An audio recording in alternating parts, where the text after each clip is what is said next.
When I first stepped into the office building of Harwin and Cole Engineering, the weight of everything I had left behind came rushing in. I'm Alex Radek, 38 years old, civil engineer, originally from Gdansk, Poland. I moved to the US 3 years ago with my wife, chasing a better future and professional growth. Back home, I was respected, led teams, signed off on multi-million-dollar projects. But here, I was just another immigrant with a thick accent and a foreign degree. Still, I felt lucky when I landed this job. Harwin & Cole was a respected firm and I was hired for my technical expertise. At least that's what I believed. I told myself the rest would come in time. The camaraderie, the respect, the belonging. On my first day, I wore my best shirt, brought my credentials neatly printed, and introduced myself with a firm handshake. Alex Radek, happy to be here. Most responded with polite smiles. Some just nodded. A few didn't bother hiding their surprise at my pronunciation. The first weeks were a blur of onboarding documents, systems access, and design reviews. I kept my head down and did what I knew best: solve problems. I double-checked all my drafts, never missed a deadline, and over-delivered on every assignment. It didn't take long for my direct manager, Craig, to notice. "Your calculations on the bridge expansion. Solid work," he said once in the break room. That one compliment kept me going for days. But the small signals were there. People smiled too wide when I spoke, as if trying to decode me. They chuckled when I mispronounced words like sheet or thermal. I'd laugh too, trying to be friendly, trying not to make things awkward. I told myself it was all in my head, that this was just a period of adjustment. So I kept showing up early, leaving late, and giving more than anyone asked of me. I wanted them to see more than just the way I spoke. And slowly I thought they might. It started as little things, barely noticeable to someone who wasn't paying attention, but I was. Every Monday, our team gathered in the conference room for project syncs. 12 engineers, 2 project managers, and the occasional executive guest. Craig, my manager, would go around the room asking for updates. When it got to me, I always came prepared. Clear notes, concise summaries, technical clarity. But after every sentence, I'd hear a chuckle or someone muttering under their breath. One day, after I explained a flaw in the soil analysis for a freeway overpass, I heard Paul, one of the junior engineers, lean toward Marcy and say, "Did anyone catch that? Someone needs subtitles." They both laughed. I paused for a second, just long enough to feel the heat rise in my chest, but I kept my voice steady and continued presenting the data. Craig didn't say anything, neither did anyone else. The next week it got worse. During a software demo, I walked the team through a modeling tool I had used extensively in Europe. Halfway through, someone from the back said, "Can someone translate this into American?" The room burst out laughing. I laughed too, weakly. What else could I do? Afterward, in the hallway, I pulled Craig aside. "I'm doing something wrong in the meetings?" I asked. He looked surprised. No, your work is great. Just maybe slow down a bit when you speak. Some folks aren't used to your rhythm. Rhythm. That was his word for it. I nodded, thanked him, and walked away. That night, I couldn't sleep. I kept replaying the meetings in my head, the smirks, the snide comments, the way even the HR lady smiled when someone made a joke at my expense. I started writing things down. Not just what they said, but when and how they said it. I wasn't looking for revenge. Not then. I just needed to prove to myself that it was real, because pretending it didn't bother me. That was getting harder every day. From that point on, I made a decision. I would speak only when absolutely necessary. In meetings, I limited myself to the technical essentials. If they needed an update, they'd get it. Short, clear, to the point. No elaboration. No room for mockery. I stopped trying to be part of the banter, stopped laughing at jokes I didn't find funny, stopped trying to explain myself. At first, it seemed like they didn't notice, but slowly the atmosphere shifted. When my name came up, people paused. Maybe they felt the withdrawal, or maybe they sensed something had changed. Either way, the jokes became less frequent. Not because they respected me, but because I had stopped giving them the reaction they wanted. In private, I threw myself into the work. While they were chatting in the break room about weekend plans, I was running cross-checks on structural stress tolerances. When they left at 5, I stayed until 6, sometimes 7, reviewing every detail of our ongoing freeway project. The reports I submitted were clean, flawless. Craig started forwarding them directly to the regional office without edits. One day, he even copied the director. "Nice breakdown, Alex, impressive clarity," he wrote in the email. That one sentence made me sit up a little straighter at my desk. Outside the office, things weren't much easier. My wife tried to be supportive, but she didn't fully understand. "Why don't you just tell them off?" she asked one evening. "It's not that simple," I said. "It's not what they say. It's how they say it. How everyone lets it pass." She nodded, but I could see she still didn't get it. So I kept my head down, kept collecting the small things, notes, emails, comments. Not for retaliation. I wasn't sure for what, but it gave me a sense of control in a place where I often felt invisible. What I didn't realize was that, in my silence, I was slowly becoming the person they couldn't afford to ignore. It was a Thursday morning when Craig called the entire team into the main conference room. A few of us thought it was just another update meeting, but the energy in the room felt different. He stood near the whiteboard holding a printout with a company logo none of us had seen before. "Balkran Infrastructure," he began. "Eastern Europe, big players. They're looking to expand into North America, and we're one of the 3 finalists for their transit redesign project. Estimated budget, $130 million. There was a moment of silence, then murmurs of surprise and excitement. Projects like that didn't come often. For a mid-sized firm like ours, it was a golden opportunity. Craig continued, "They'll be in town in 2 weeks for the final presentations. We've got to be sharp, clear, confident, unified. Marcy and Paul will lead the pitch. The rest of you, support roles, background work, numbers, modeling." I was seated at the far end of the table. No eye contact came my way, no mention of my name. Later that day, I approached Craig. "I've worked on metro systems before, in Gdańsk and Krakow. I can help." He looked at me, not unkindly, but with a certain hesitation. "Alex, your technical expertise is solid, but this is a client-facing role. We need people who, connect easily." I knew what he meant. He just didn't want to say it. "Of course," I said, stepping back. That afternoon, I was assigned to data validation, checking figures on slope resistance and foundation loads. Important, yes, but invisible work. Work no client would ever hear about. Marcy and Paul, meanwhile, held daily meetings to rehearse the pitch. I wasn't invited. I watched through the glass walls of the conference room as they laughed, sketched flowcharts and practiced transitions. Still, I did my part. Quietly, thoroughly. And when I ran a check on the soil composition models, I caught a miscalculation that would have thrown off the entire cost estimate. I flagged it, corrected it, sent the update. Craig replied with a one-word email. Noted. It didn't bother me. At least that's what I told myself. The week before the presentation, tension buzzed through the office. Everyone was either rehearsing or preparing slides.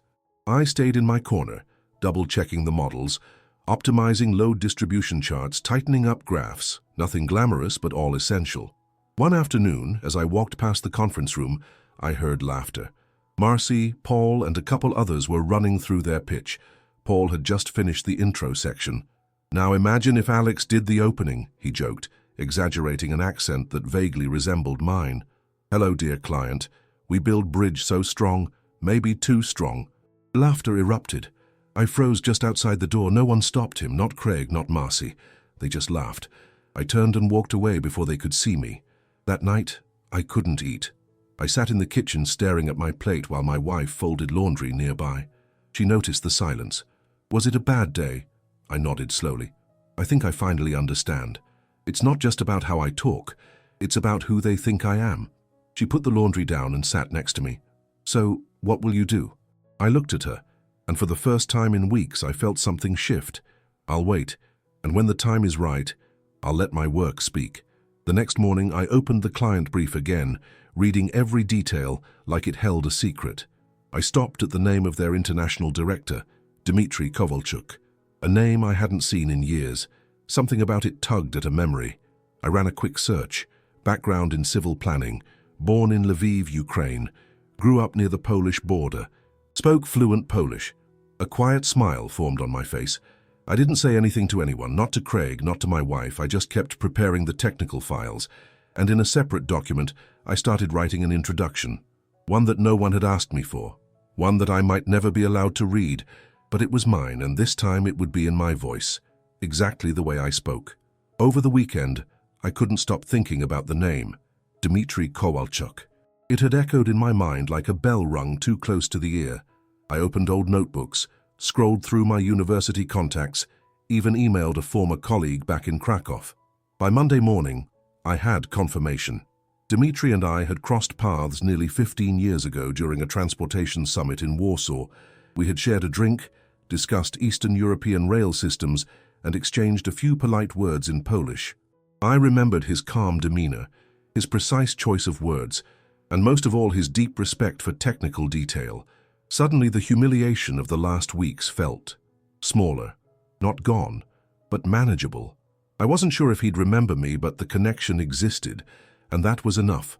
I started researching everything I could about Balkan Infrastructure's recent projects. Their last initiative in Prague had collapsed mid-construction due to a faulty materials estimate. They'd be looking for precision. That was my language. I drafted notes in both English and Polish just in case, not to impress, but to connect, genuinely. If the chance came, I wanted to be ready. Meanwhile, in the office, things went on as if I didn't exist. Marcy rehearsed her transitions, Paul practiced jokes to warm up the room, and Craig oversaw the slide decks. I kept receiving tasks like final model check and stress simulation validation. No one asked my opinion. No one invited me to a prep session. On Wednesday afternoon, I passed Craig in the hallway. He gave me a quick nod. "Thanks for all the back-end work, Alex. Just make sure the files are clean for Friday." "Of course," I said. That night, I stayed late. The office was empty except for the janitor. I went through every calculation line by line. Then I printed one extra copy of the technical report, tucked it into a leather folder, and slid in the small note I had written by hand. "Pan Kowalchuk, it's an honor to present this to you, from one bridge builder to another." Then I closed the folder, turned off the lights, and walked out. Friday morning I arrived early. The office buzzed with tension, pressed suits, last-minute slide changes, people practicing introductions in front of bathroom mirrors. The clients from Balkan Infrastructure were scheduled to arrive at 10. By 9, everyone was already in place. Craig gathered the team for a quick huddle. "Let Marcy and Paul lead. Keep it sharp, professional. If they ask questions outside your section, pass it along, don't improvise." I nodded along with the others. My role was clear. Sit quietly, answer if asked, stay invisible. At 10 on the dot, they arrived. 5 representatives from Balkan, sharp suits, measured steps, eyes that missed nothing. Leading the group was a tall, silver-haired man with a calm expression and a familiar walk, Dmitry Kowalchuk. He looked older than I remembered, thinner, more serious, but unmistakable. My heart beat louder than it should have as we exchanged a polite nod. The room was set, long table, projector, coffee on the side. Craig gave a quick welcome, then gestured to Marcy. She began the pitch. Slides glowed across the wall, and Paul jumped in with a case study. Everything was polished, rehearsed, precise. Then, 5 minutes in, Dmitry raised his hand. His voice was calm, his English flawless, but tinged with Eastern cadence. "Excuse me," he said, gesturing toward me, seated at the far end of the table. "Is Mr. Radek part of your engineering team?" Craig looked surprised. "Yes, Alex is one of our technical leads. I'd prefer if Mr. Radek could walk us through the structural analysis section." The room froze.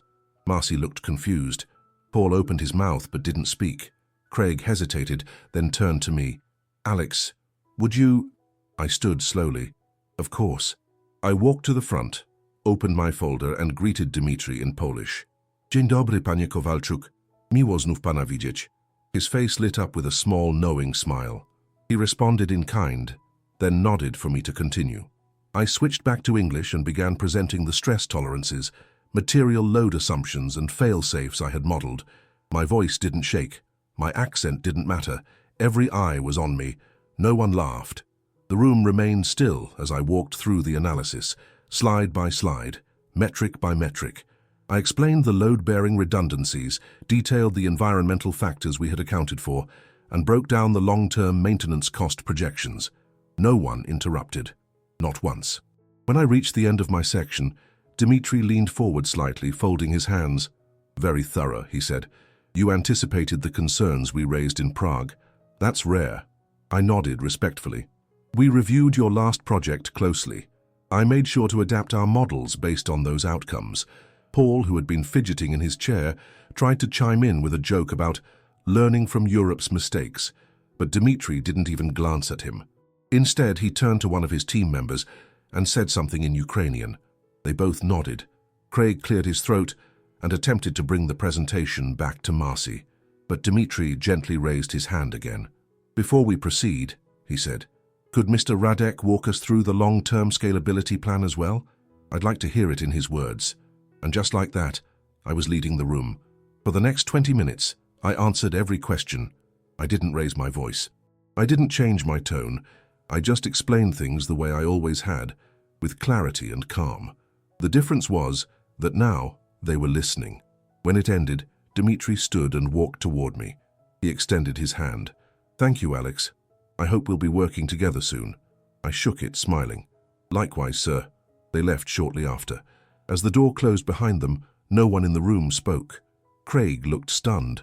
Marcy stared down at her notes. Paul tapped his pen against the table, expression unreadable.